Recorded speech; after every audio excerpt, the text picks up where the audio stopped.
Good news for all you Orange County CCW holders. On January 31st, 2020, we received word that all modifications will be allowable to CCW firearms listed on your permits. So let's go into a little bit of detail of what that means. So on January 31st, when that message came out, it said all modifications, parts, and accessories are allowable so long as those parts, accessories, and modifications are allowed within the state of California. But you must check the DOJ website to see what particular things are allowed and not allowed. Now, scratching the surface here on what that means. If you want to put a red dot optic or RMR on your firearm, fire away, go ahead and do it. Have your gunsmith etch in the top of the slide so you can drop that in there. Or if you wanted to port your barrel, go ahead. You want to cerokote your firearm pink, fire away. Any modification like that, you'll be able to do. Trigger jobs, and the sky's the limit. Now with that comes with a great degree of responsibility.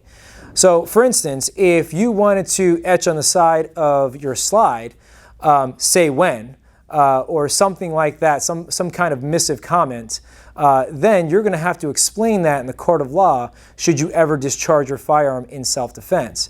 And as we all know, that while on paper we are innocent until proven guilty, in California we are guilty until proven innocent in real life. So make sure that any modifications that you do to your firearm are allowable and you can defend in court should you ever have to use your firearm.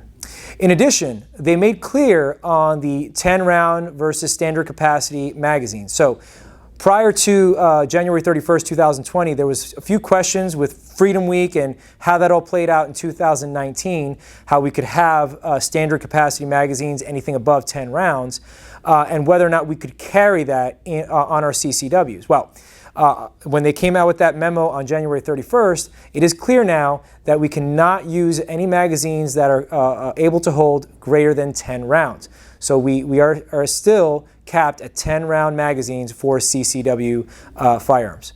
Now, that could change in the coming months and years as different legal matters pan out, but for the time being, 10 rounds is the capacity.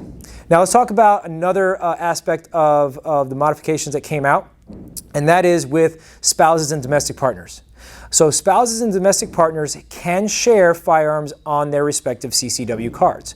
And what that means is that if one person in the household, say the husband, has a CCW permit and he has a particular firearm, let's just call it Smith & Wesson M&P Shield, on his card, and that firearm is legally registered to him, his wife can then qualify with that particular firearm, and she can then carry on her person that firearm and not have to buy a separate Smith & Wesson Shield.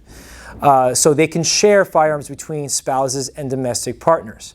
Now, in addition, I want to make clear that this rule or this latitude is for the spouses and domestic partners. So FFL loan outs and things like that, that does not apply. But only between husband and wives and domestic partners. So good news for those of you that want to share firearms within the same household, and also good news for those of you that want to be safer with regards to your CCW firearms in doing things that will make you a better shooter, a better defender, and safer with your firearms. Then now we can do this. So great news coming out from the Orange County Sheriff's Department. I wanted to share that with you.